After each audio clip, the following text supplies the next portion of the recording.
pemirsa News TV Pontianak, tentunya harapan yang pertama yang kami harapkan dari kita semuanya adalah kesehatan ya. Sehat dulu agar kita mudah beraktivitas. Tadi pertanyaan terakhir sebelum perpindahan segmen adalah tentang bagaimana Disporapar berkolaborasi, bersinergi dengan bidang-bidang lain, dengan dinas-dinas lain, dan juga pihak ketiga yang lain untuk membantu pemerintah dalam melakukan percepatan pengentasan pandemi. Salah satunya informasi yang saya baca, Ibu, adalah soal program-program yang dilakukan oleh Disporapar dalam melakukan membantu pemerintah dalam pengentasan pandemi. Banyak sekali programnya. Apa saja itu? Yang pertama, kita mengembangkan industri pariwisata MICE.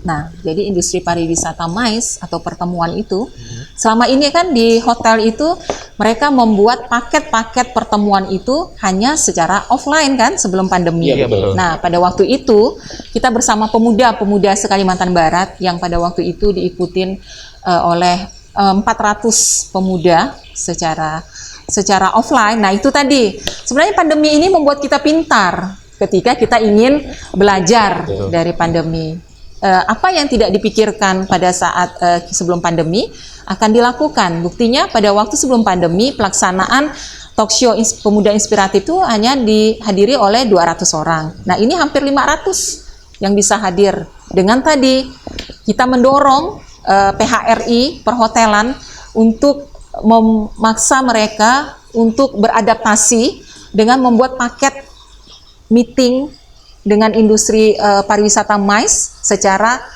virtual. Artinya semua hotel kita dorong agar mereka mempunyai fasilitas dan sarana untuk pelaksanaan paket meeting secara virtual.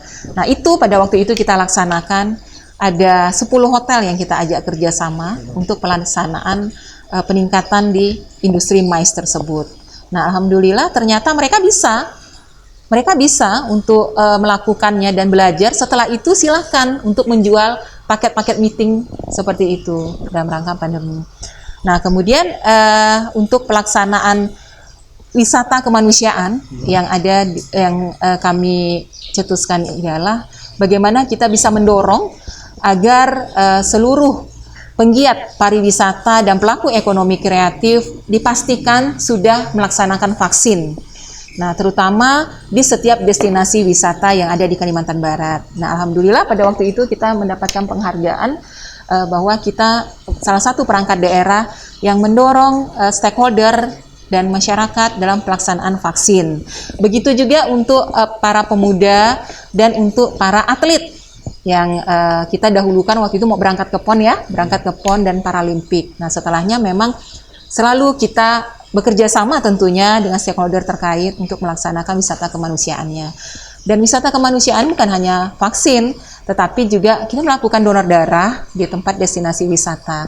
Di mana kita tahu ya bahwa saat pandemi ini orang tuh jadi sebenarnya orang untuk menyesuaikan mendonorkan darahnya jadi takut gitu ya. Padahal sebenarnya tidak ada hubungannya dengan pandemi dan mendonor darah, dan edukasi itu yang terus kita sampaikan ke masyarakat dan kita coba hadirkan di tempat destinasi wisata. Bahwa jangan takut donor darah di saat pandemi, sama halnya dengan jangan takut donor darah pada saat puasa. Iya kan? Karena tidak membatalkan puasa. Nah, karena banyak sekali masyarakat kita yang sangat membutuhkan darah untuk beberapa penyakit, baik itu secara rutin transfusi maupun secara yang penyakit yang memang harus ditransfusikan pada saat itu.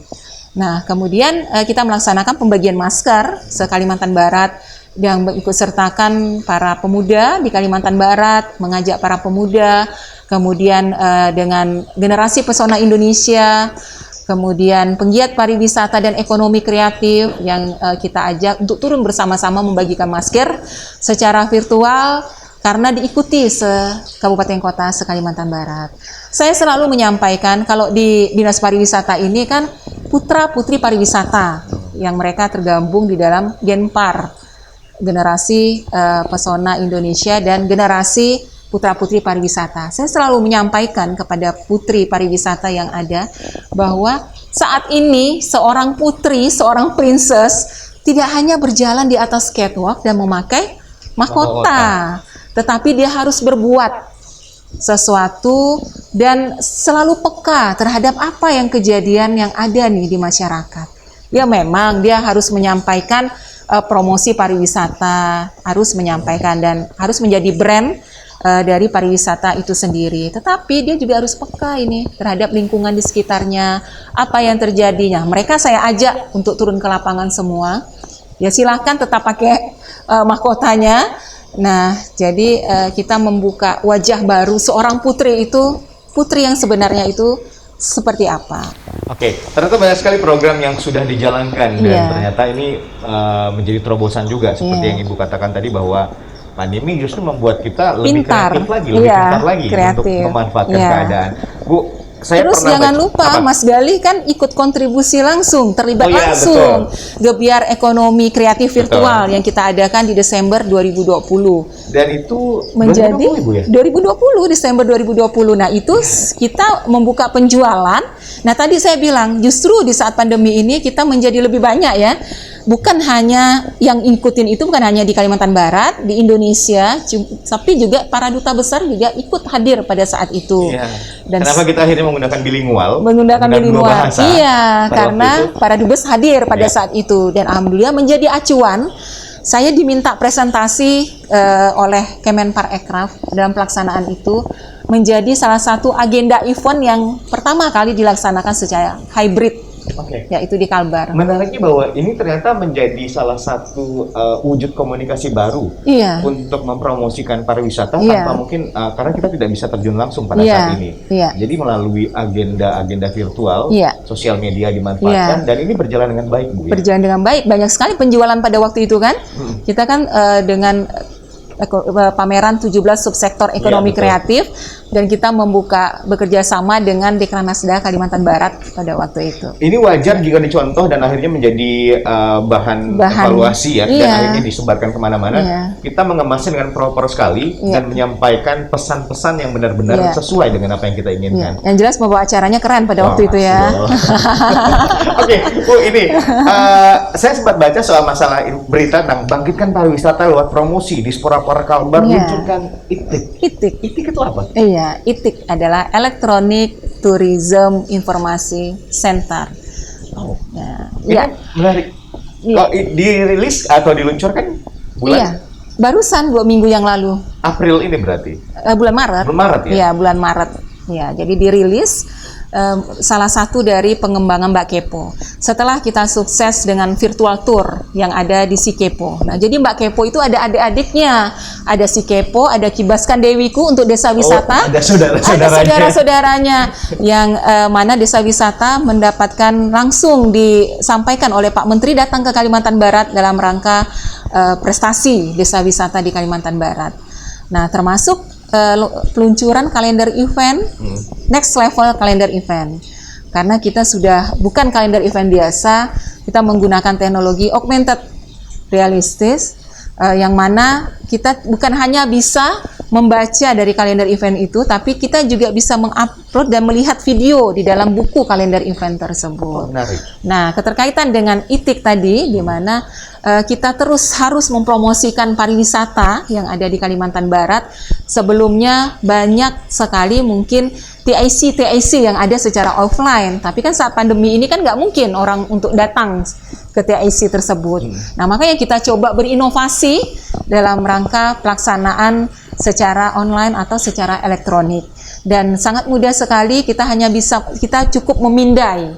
Mungkin kalau bisa melihat dari pemberitaan-pemberitaan itu, memindai dari barcode yang sudah kita siapkan. Nah, di situ akan muncul kalender event Kalimantan Barat. Bukan hanya kalender event, ke depan akan ada destinasi pariwisata dan kuliner yang akan kita sajikan di sana.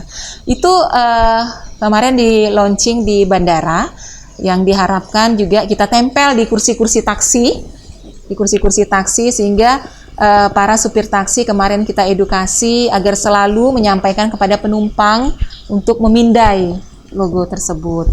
Kemudian ke warung kopi, ke hotel, perhotelan dengan PHRI, kita melihat di kamar-kamar itu juga sudah tertempel di meja ITIK tersebut. Dan juga ke depan akan kita simpan ITIK ini di pintu-pintu masuk perbatasan seperti di Aruk dan di Entikong.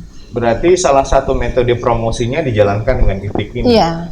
Siapapun yang datang Kalimantan Barat, mereka bisa scan, dan mereka bisa melihat kalender event, Iya. mereka bisa melihat destinasi wisata Iya. dan lain-lainnya. Iya, bahkan temannya Mas Gali sebelum datang ke sini, misalnya masih ada di Bandung, dikasih aja itunya kode barcode-nya. Mereka akan bisa melihat di situ dan merencanakan datang ke Kalbar kemana. Kemana-mana saja. Oke, menarik pemirsa. Bagaimana ternyata perubahan yang terjadi di kita di era saat ini untuk memutar otak, membuat kita menjadi lebih kreatif. Salah satunya dengan itik tadi. Jadi kawan-kawan yang ada di luar sana bisa melihat destinasi wisata, kemudian bisa merencanakan mau kemana saja, agenda event atau kalender event apa saja yang akan dilaksanakan di Kalimantan Barat. Dan ini yang akan kita masuki, yaitu masalah tentang penataan Gor Katulistiwa. Ada program yang dinamakan Blodar. Ini menarik sekali bagaimana penataan ini dibuat dan kenapa baru dilakukan sekarang. Kita akan tanya lagi setelah yang berikut ini. Jangan kemana-mana, tetap di Gali Talk Show.